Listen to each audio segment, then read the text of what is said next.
Hoje vamos falar de blindagem, levando a arte ao extremo na contagem regressiva até o tanque fora de série. Desde quando surgiu há menos de um século, nenhum artefato bélico tecnológico deixou seu rastro marcado na história como o tanque. Ele marcou presença em todos os grandes conflitos do século XX e XXI e não dá sinal de abandonar a arena. Mas quais são os maiores tanques? Para descobrir, entrevistamos alguns dos maiores especialistas do mundo em tanques. Entre eles, Tom Clancy, romancista de primeira, fã de tanques e observador militar. O negócio é matar gente e quebrar coisas, não é esporte. Ninguém joga limpo.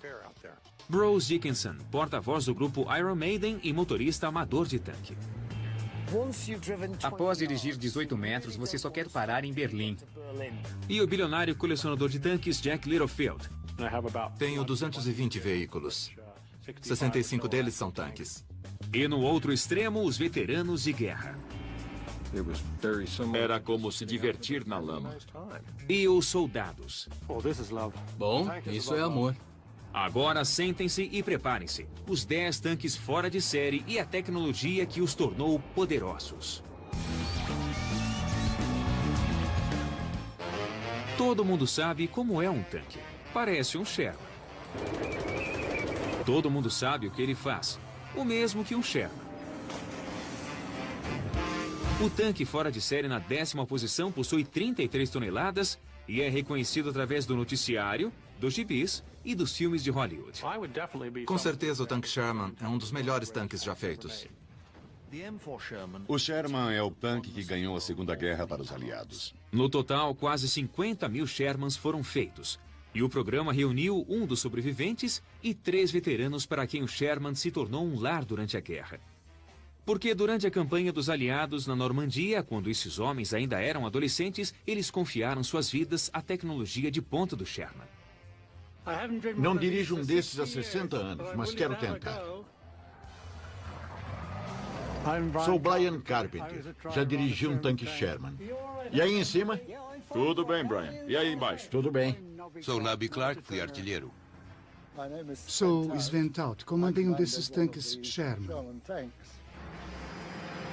Utilizado na campanha do Deserto Ocidental em 1942, o tanque americano M4 Sherman logo se tornou o tanque aliado onipresente. Os ingleses o tinham, assim como os canadenses, os franceses, os russos e os chineses. Ele atuava em todos os lugares. Ficamos impressionados com o tamanho e com a eficiência. Os canhões funcionavam muito bem. Excelente. O canhão em especial, 75 milímetros. Muito preciso e um projétil maior, ou seja, podíamos atirar em alvos maiores. Precisava ter um bom canhão e boa blindagem, mas o principal era a mobilidade. Tinha de transpor a retaguarda inimiga e explorar essa brecha. Era rápido e fácil de dirigir, quase tão bom quanto um carro moderno. Não é de admirar que o Sherman fosse guiado como um carro. Era feito pela poderosa indústria automotiva americana.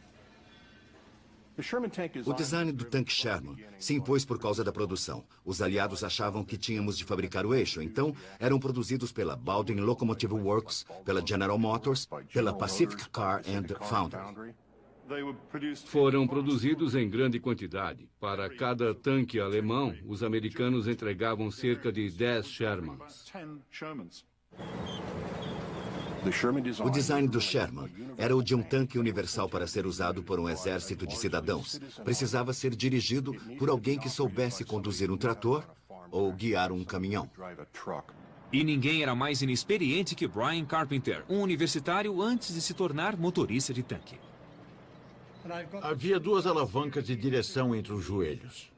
Havia o pedal da embreagem e o do acelerador. E as alavancas de direção funcionavam como freio. O importante era a padronização.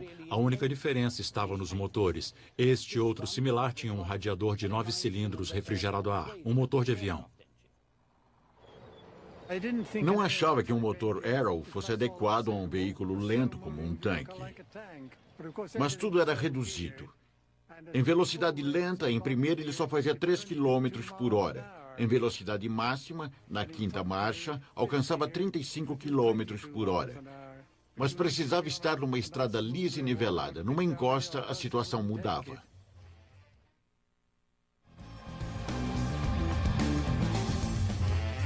O tanque Sherman oferecia algumas instalações domésticas inesperadas aos rapazes. Não havia lavanderia. Lavávamos a roupa e o único jeito de secá-la era no escapamento que havia atrás. Ficava perto do motor e a roupa secava depressa. Enquanto esperavam as meias secarem, que tal uma xícara de chá? Punhamos a chaleira para ferver sobre o escapamento. Mas o Sherman oferecia mais que exercício e improvisação. Todo o design do tanque foi cuidadosamente pensado. A filosofia americana era usar o tanque como arma de ataque da infantaria. Assim, a blindagem era adequada a um veículo com muita mobilidade. Mantinha o inimigo em movimento e não era lento como os outros tanques. Mas o embate entre os tanques era algo inevitável. E quando Sherman, que era modestamente blindado, chegou à Europa no final de 42, ele foi vítima de uma nova geração de poderosos tanques alemães, cujos comandantes logo avaliaram seu desempenho.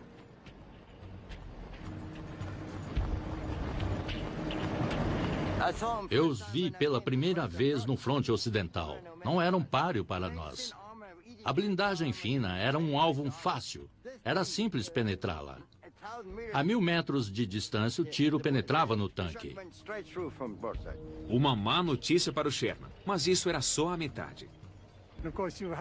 Havia 530 litros de gasolina nos tanques, e quando o tiro penetrava, tudo explodia. Por isso, os alemães os chamavam de fogões Tommy. Certo. Porque queimavam facilmente.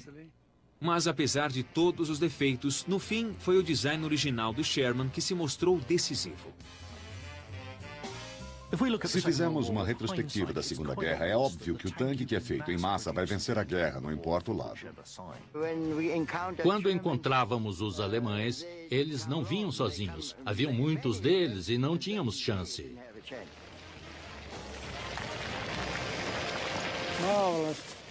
Que beleza, hein? Não pensei que faria isso de novo.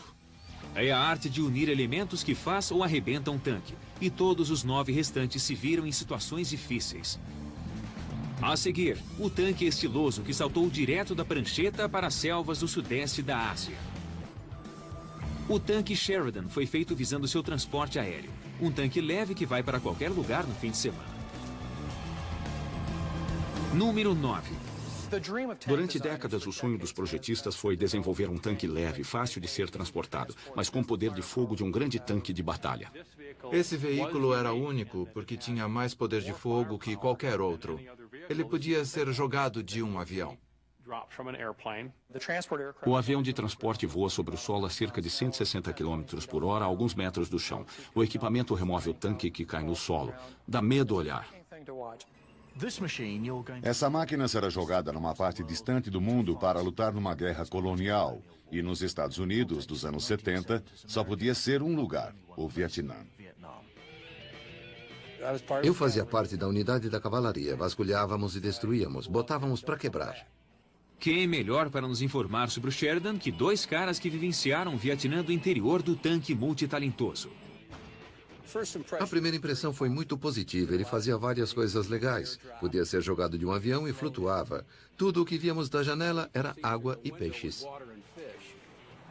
A máquina era o Sheridan M551. Minha função, motorista. Direção, triciclo, 4 velocidades à frente e 2 atrás. O manual dizia 69 km por hora, mas acho que chegava a 72, 74.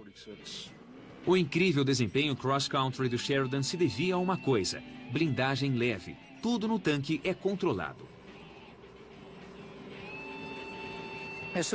Quando um peso é leve o bastante para ser lançado de um avião, nos referimos a um tanque que deverá pesar 10 ou 15 toneladas. Isso é muito difícil com uma blindagem de aço convencional. Para que o Sheridan continuasse inteiro, precisaria ser feito de alumínio. Para um certo nível de blindagem, obtém-se uma estrutura muito melhor, pois resiste ao lançamento do avião. A necessidade de um poder de fogo pesado numa estrutura tão fina levou à característica mais marcante do Sheridan. Ele tem um canhão incrível, calibre 152, que lança mísseis.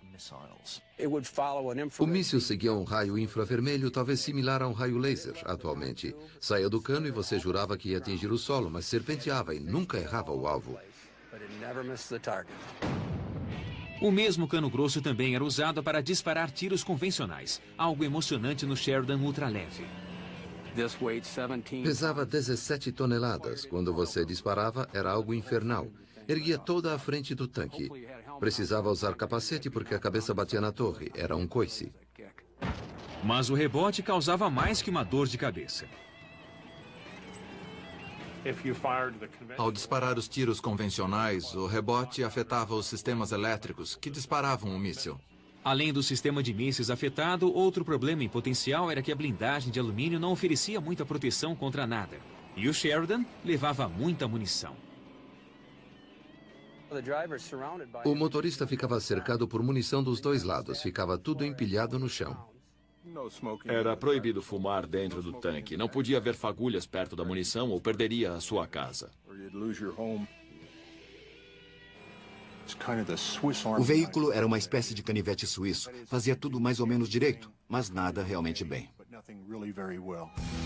Para se qualificar para a lista dos tanques fora de série, a imaginação conta, mas é o desempenho que vale. E o Sheridan não cumpriu o que prometia. Nosso próximo tanque não pode ser acusado de um desempenho assim tão falho.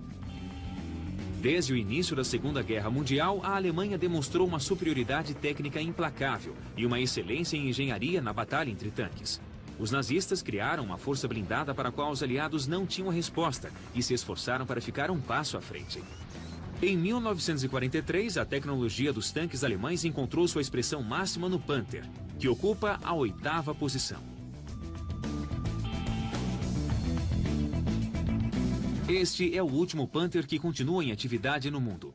E o nosso programa pôs este veterano cara a cara com um tanque que ele comandou há mais de 60 anos. Este tanque está em perfeita forma. Não podia estar melhor. Poder ouvi-lo e sentir seu cheiro de novo é empolgante. Muito bom. O Panther foi um grande choque para o exército americano e britânico. Seu design inédito era uma revolução comparado a tudo que o precedeu. A característica mais importante era o seu poder de fogo. Tinha um canhão majestoso, longo, de 75 milímetros, que provavelmente foi o melhor da Segunda Guerra. Vamos lá! Seu canhão foi projetado como uma arma antitanque. Sua força não se devia a um calibre maior, mas a um cano mais longo e a uma carga de pólvora maior. O canhão tinha um cano bem longo. E o tamanho é importante, porque quanto mais longo for o disparo no cano, maior a velocidade.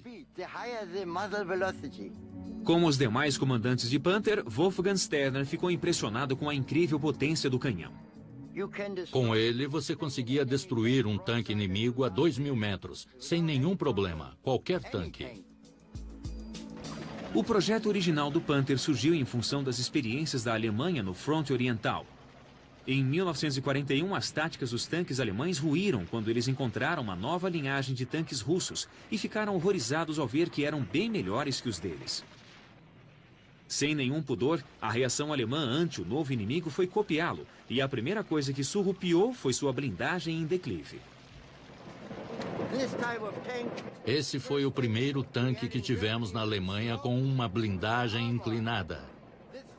Tem cerca de 80 milímetros, mas por causa do declive, essa proteção equivale a 100 milímetros. Se for atingido na frente, o tiro desvia. Não satisfeito em apenas copiar o tanque soviético, o design do Panther pretendia melhorá-lo. Se olhar à frente do tanque, verá uma aparência grosseira. Não se trata de trabalho mal feito, mas de uma sofisticada tecnologia anti-minas. Essa massa era usada assim de propósito. Depois era endurecida com um maçarico e servia para repelir as minas que se prendiam magneticamente. As melhorias não paravam na blindagem. Os alemães se orgulhavam de proporcionar uma completa recalchutagem na engenharia. Se um tanque russo tinha um mecanismo de 45 quilos para efetuar determinada tarefa, os alemães reduziam esse peso para 31 quilos. Eis o molde do motor do Panther. Pode reparar que é bem intrincado. Tem muitas seções finas, foi cuidadosamente elaborado. Uma unidade russa ou americana equivalente seria mais pesada e maior. Era um pouco mais grosseiro, mas esse design levava vantagem. Vou dar a ordem. Em marcha. Vai! O complicado Panther entrou em ação na Batalha de Kursk, o maior e mais perverso tanque de batalha da Segunda Guerra Mundial. Mas desde o início, as coisas saíram errado. A maioria deles quebrou antes de entrar em ação. Não estavam prontos para o combate. Foi precipitado levá-los para o fronte. Não foi uma situação muito impressionante a princípio. O problema com a engenharia complexa não era só a tendência ao fracasso, mas o fato de consumir tempo e recursos preciosos. Esses são os rolamentos principais do motor Maybach V12 que acionava o Panther. Uma bela peça de engenharia. Foram projetados para durar anos. O problema é que o Panther passava semanas ou meses em combate, e essa é uma das razões pelas quais os alemães perderam a guerra. Eles não podiam contar com a excelente engenharia que dava respaldo às suas armas. O caráter patriótico dos alemães busca muito a perfeição. Quando a perfeição não é necessária, é contraproducente. Dizem que se a Alemanha não fosse obcecada pela engenharia e tivesse construído tanques mais simples e em maior número, a guerra talvez tivesse um resultado diferente. Ainda assim, 1-0, mas para o outro lado. Seja como for, esse tanque merece por direito sua classificação em 8º lugar. O Panther é uma máquina que, se não existisse, teríamos de inventar. Se Saddam produzisse um tanque, seria o T-72, o 7º tanque fora de série. Nos anos 70, o conflito entre os soviéticos e a ideologia ocidental parecia estar no auge, e o símbolo da ameaça russa foi o tanque T-72. O T-72 foi um tanque construído pelos soviéticos para lutar na Terceira Guerra Mundial. O T-72 foi projetado para liderar uma investida soviética contra a Europa Ocidental, o tanque supremo de ataque. O T-72 era algo que realmente preocupava. Tinha uma blindagem grossa, boa mobilidade, um canhão grande e era discreto. Ele é 30 centímetros mais baixo que um tanque britânico e 45 centímetros mais baixo que um tanque americano atual. Era um alvo difícil de ser atingido, principalmente se viesse em velocidade, em grande número e com a infantaria atrás dele. Parece bem empolgante. Ao olhar para ele, você vê que é largo, parrudo, tem um canhão grande e ao dirigi-lo você se sente poderoso. Ele quer ação e é divertido guiá-lo. A maior surpresa que tínhamos com ele se devia ao canhão. Seu calibre era de 125 milímetros. E isso significava grandes problemas.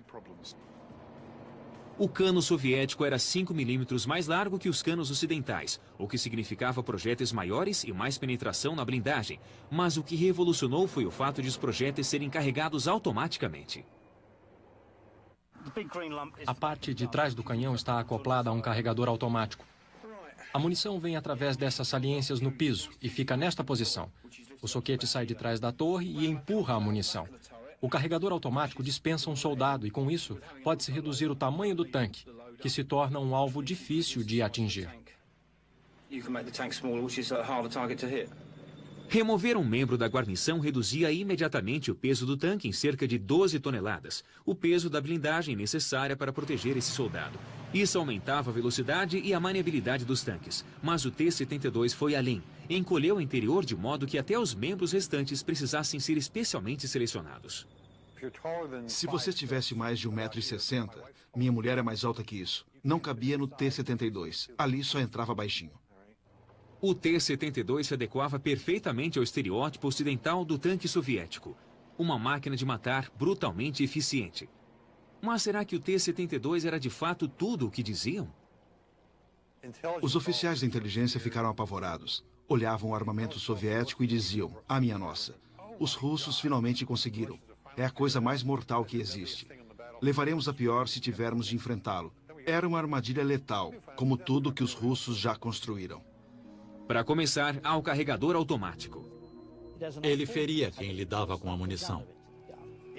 Era comum os membros da guarnição perderem os braços para o carregador automático ao tentar inserir o projétil. Mas há algo muito pior. O T-72 tinha sua munição exposta e, muitas vezes, um acidente fazia o tanque todo explodir. Era uma máquina mortal que ameaçava a guarnição. A probabilidade de as guarnições do T-72 temerem o tanque quase tanto quanto o Pentágono depõe contra ele no final. O T-72 fica em 7º lugar.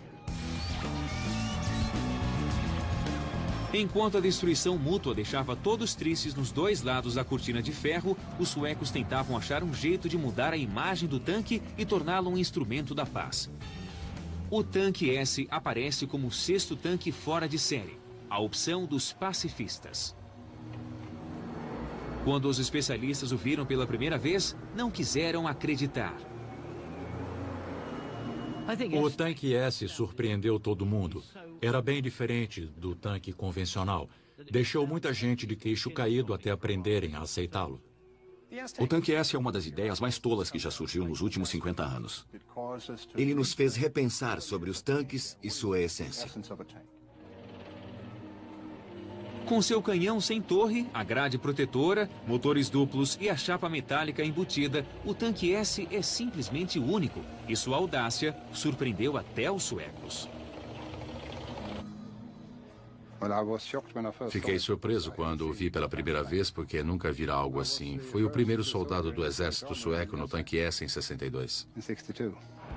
Nosso programa foi à Suécia para descobrir o porquê disso tudo. A Suécia é um país neutro que se vê entre o Pacto de Varsóvia de um lado e a OTAN do outro. Precisa de uma postura que mostre defesa robusta para que ninguém a invada. O tanque S foi projetado para enfrentar um ataque desferido pela Rússia em sua direção. Até para o observador mais casual, o tanque S tem uma característica particularmente admirável: nenhuma torre. Foi projetado para combater em área de florestas. As estradas estreitas nas florestas não permitem tanques com torre. Não havia espaço sequer para girar o canhão. A primeira coisa que os suecos perceberam foi que não precisavam de uma torre.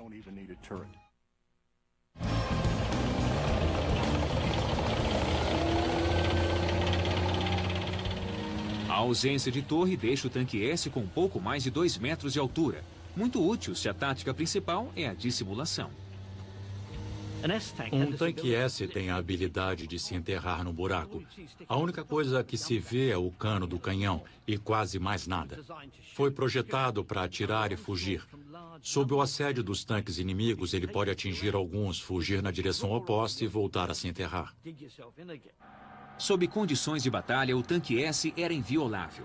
Toda a guarnição ficava protegida dentro do tanque. Mas quando o programa visitou o local, não oferecendo nenhuma ameaça, todos puderam se expor e observar. Olhos extras para o condutor. É muito fácil dirigi-lo e até divertido. Se estiver numa estrada a 50 ou 55 km por hora, dá para virar 180 graus em menos de um segundo. Se for bom o bastante.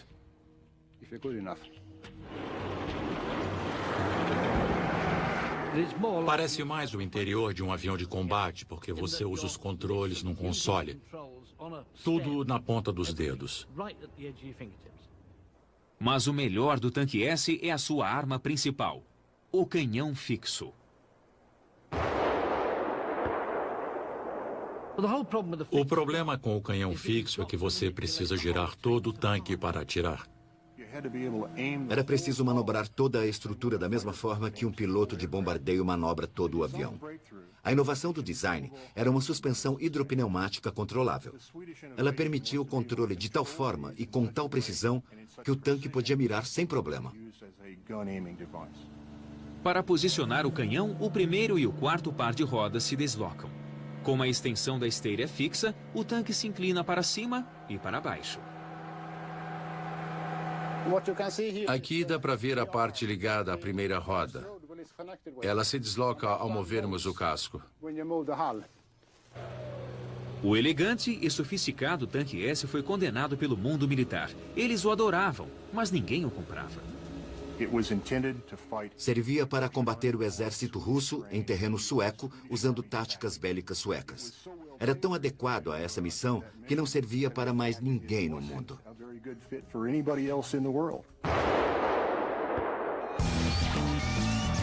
Nossos primeiros 5 tanques esperavam problemas em grande escala. Mas, se as suas intenções são mais modestas, que tanque oferece o melhor custo-benefício? O Centurion, o 5º fora de série. Ele entrou em ação nos últimos dias da Segunda Guerra Mundial e é o tanque que mais tempo serviu em batalhas no mundo.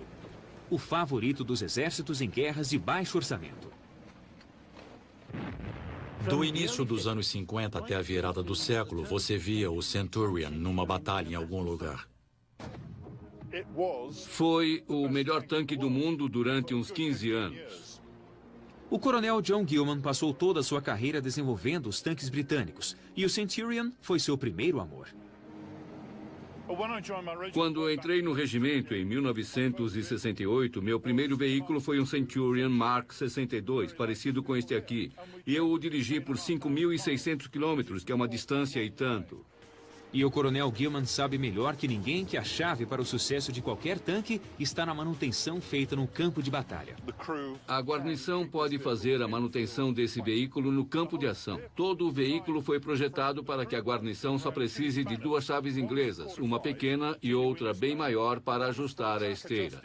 Não era preciso mais nada além dessas 2 ferramentas. A abordagem sensata do Centurion se estendia a um método singular de atingir o alvo. O alcance da metralhadora é absolutamente engenhoso. Está ligado ao canhão principal. Ou seja, um artilheiro só precisa disparar 3 traçadores com a metralhadora. Quando um deles atinge o alvo, o canhão o localiza e o acerta. Com características típicas e um alcance de apenas 72 km com um tanque de combustível, o Centurion fica com a 5ª posição.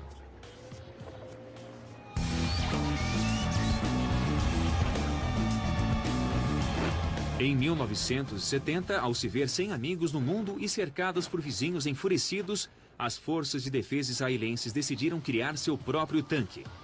Em 4º lugar, o Merkava, o tanque do tipo faça você mesmo.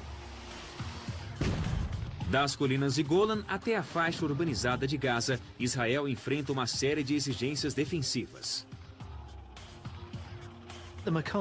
O Merkava é um veículo bem-sucedido, porque faz 2 coisas. Pode combater na área urbana e também cumprir seu papel tradicional e lutar em terreno aberto nas colinas de Golã. O Merkava é uma invenção de Israel.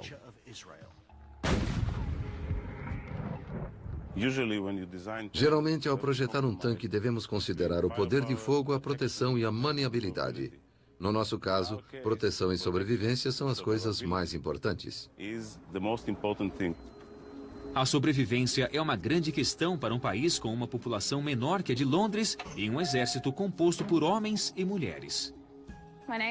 Sou Eleanor Kushnia, sou instrutora de tanque na Escola das Forças Armadas. Ensino soldados a dirigir tanques.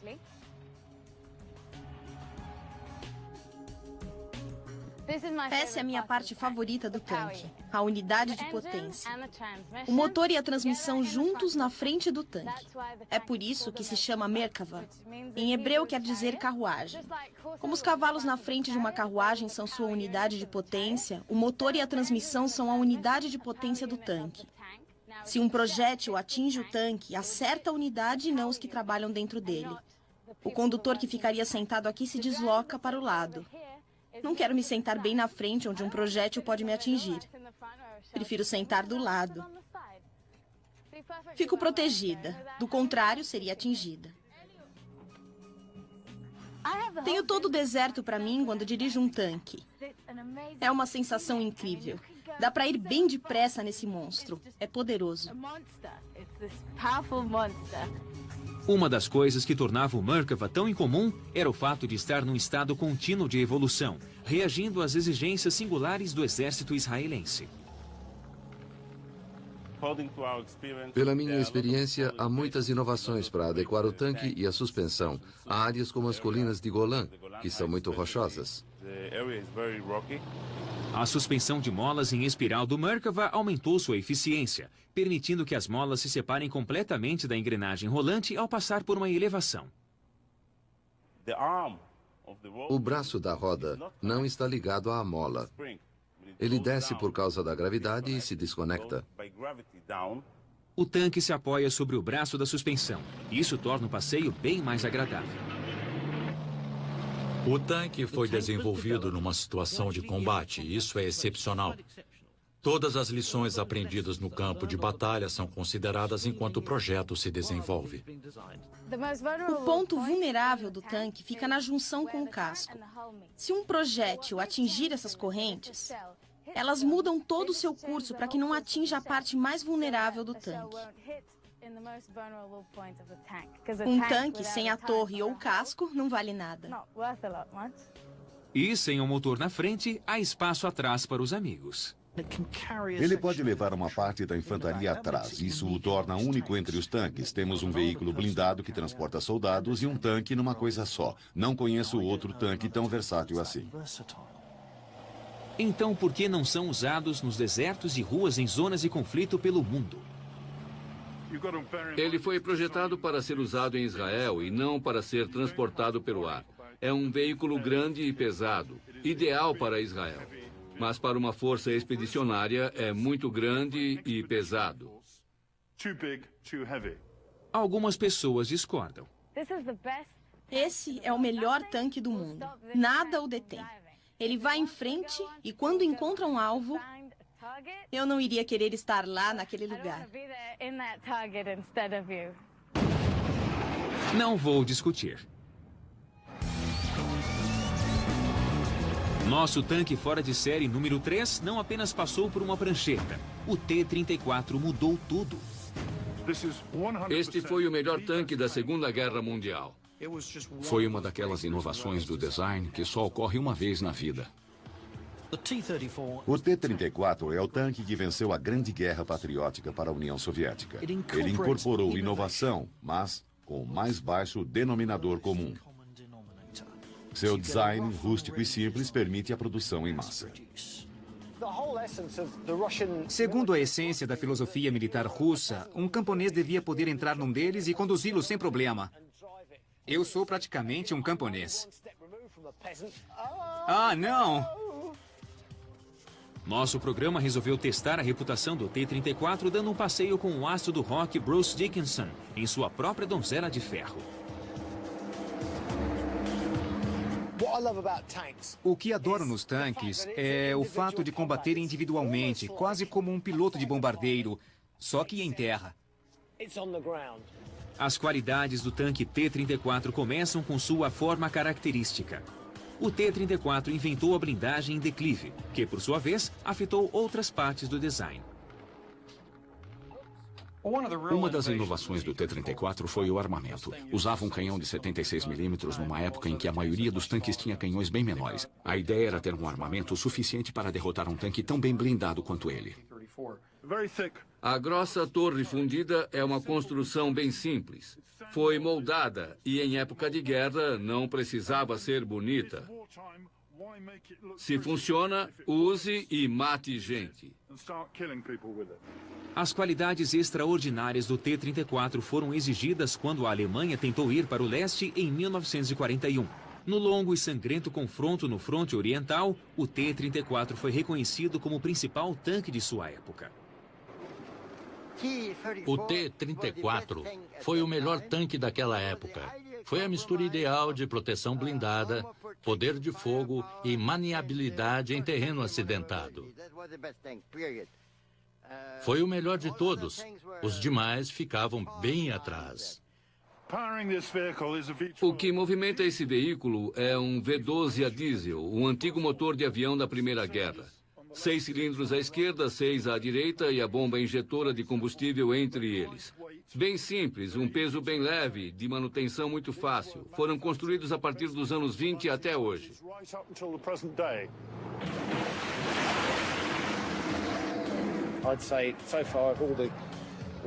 De todos os veículos desse tipo que já conduzi, este é o mais divertido e o mais sujo. O que vem a dar no mesmo. Which is the same thing, really. O T-34 transformou a Rússia de uma economia agrícola a uma superpotência. Um tanque capaz disso merece respeito. O T-34 é o terceiro tanque fora de série. O penúltimo tanque fora de série tem tantas melhorias que nenhum outro tanque em seu juízo perfeito desafiaria para uma luta. O Abrams gosta de procurar problema. É o número 2.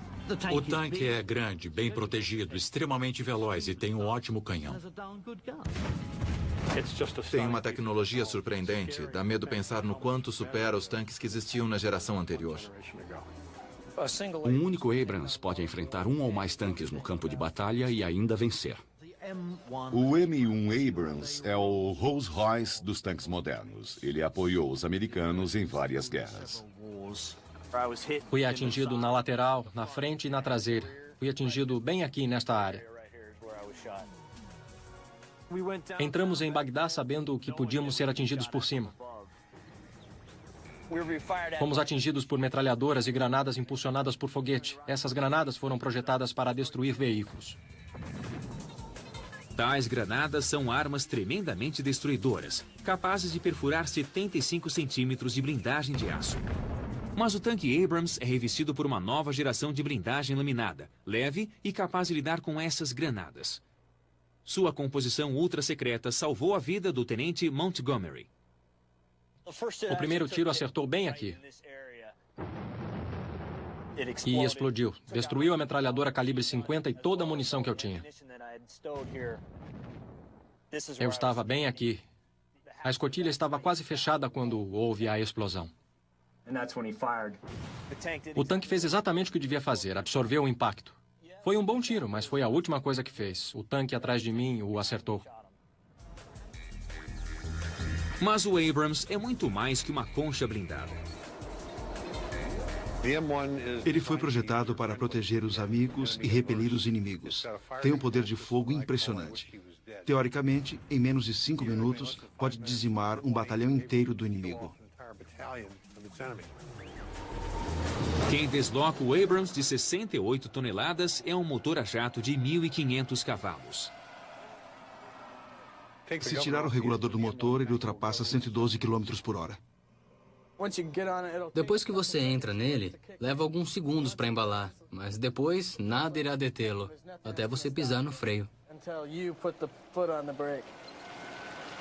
O uso de um motor a jato de avião tem sido uma fonte de controvérsia desde que o Abrams foi pela primeira vez a um posto de gasolina. Ele comporta 1.900 litros com o tanque cheio, consumindo quase 2 litros a cada quilômetro e meio. Consome cerca de 30 litros para ligar o motor, o que é bastante. Tirando o problema do combustível, o motor a jato também gera um escape superaquecido. Sai um grande efluxo por trás, como um maçarico. E você fica bem em cima de um míssil. Isso não é legal. Apesar disso, o Abrams continua a exibir força, mostrando que a guerra entre tanques continua no século XXI. A Alemanha foi proibida de fazer tanques após a Segunda Guerra Mundial. Eles não agiram direito com os que tinham. Mas, nos anos 70, uma nova Alemanha teve permissão para voltar a fabricá-los. E a excelente tecnologia que criou o Panther deu origem a uma nova geração. Leopard, o tanque realmente fora de série. É uma máquina extraordinária. Se compará-la a outros tanques, verá que é menor, mais leve e mais veloz. É a melhor combinação de poder de fogo e mobilidade que há no planeta atualmente. O tanque perfeito precisa ser móvel, ter blindagem protetora, poder de fogo, e ele tem tudo isso aos montes. É excelente. A engenharia pode ser alemã, mas o Leopard 2 é uma prova da identidade europeia. É uma combinação do melhor poder de fogo, da melhor proteção e mobilidade que há no mundo hoje. O Leopard 2 é, sem dúvida, um dos tanques fora de série. Não é só mais um. O Leopard é o melhor tanque que existe. Na Suécia, 280 Leopards percorrem o país. Após o desaparecimento do tanque S, a Suécia deixou de fazer seus próprios tanques e resolveu comprar um substituto. O Leopard alemão superou de longe a competição. Você deixaria seu garoto de 18 anos tirá-lo da garagem? Meu nome é Johnson. Sou o motorista. Sou o comandante, Christian Nielsen. Sou Chess Kelly, artilheiro. Sou Joseph Rosen, o carregador. E o cozinheiro. Nosso programa se junta a esses soldados suecos que começam um exercício de combate de 11 dias. Vamos conhecer a tecnologia de primeira do Leopard. 6 meses atrás, eles saíram de casa para servir o exército e provavelmente nunca dirigiram um tanque. Eles trocaram o Volvo da família por uma máquina de matar de 62 toneladas. E é a facilidade imbatível do Leopard que faz com que cruzem a tundra com confiança. Não há alavancas de direção nem caixas de câmbio. É quase como guiar um carro, só que um pouco mais pesado. Hoje vamos dirigir feito malucos. A direção parece um volante comum. Este assento é muito confortável. Parece o de um carro esporte. É produzido pela Recaro. Um compartimento bem simples que lembra muito um carro. O grande pedal largo no meio é o freio. Você consegue parar 62 toneladas e meia em 9 metros. Vamos dirigir o tanque até o fim. Eu confio muito neste tanque e a ideia é transformá-los em caçadores. Eles devem sentir o tanque. O desempenho extraordinário do Leopard harmoniza com seu design modular radical. Na verdade, é um enorme kit de componentes, todos facilmente substituíveis. Assim como num carro Mercedes, quando há um problema você não pega a chave inglesa, mas o laptop. Tenho um laptop para manutenção. Eu o conecto aos módulos separados e posso testá-los individualmente. Vou ligar o cabo à central de logística e ao computador para ver o que há de errado com o tanque. Por exemplo, se houver um problema com a unidade de força, basta removê-la, levá-la à oficina e trocá-la por uma nova. É só instalar e o tanque está pronto. O motor do Leopard é outro fator incomparável. Nada novo ou chocante, apenas sólido e confiável. É um motor industrial e marítimo bem comum. Ele tem cerca de 1.500 HP. É um motor V12. 48 litros e 15 vezes mais torque que um carro normal.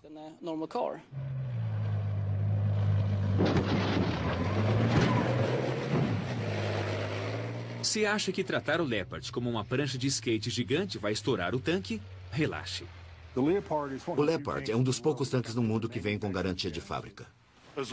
Desde que a fábrica supervisione a manutenção, você pode rodar 14 mil quilômetros, o que para um tanque é muito tempo. Para impedir que soldados batam uns nos outros, os suecos usam um moderno sistema de controle que comanda os tanques. É uma versão elaborada do sistema usado pelas companhias de táxi para controlar seus motoristas. Basta controlar o mapa. Posso centralizá-lo no meu tanque ou em outro qualquer, sem problema.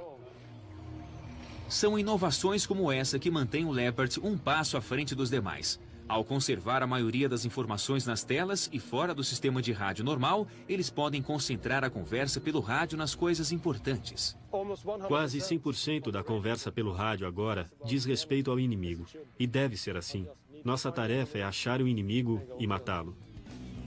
Isso é provocação. Nosso programa resolveu pôr à prova o desempenho insuperável do Leopard contra o campeão local, um Volvo. Através de uma pista traiçoeira de 400 metros cheia de obstáculos. O tanque fora de série não quer apenas vencer, mas destruir.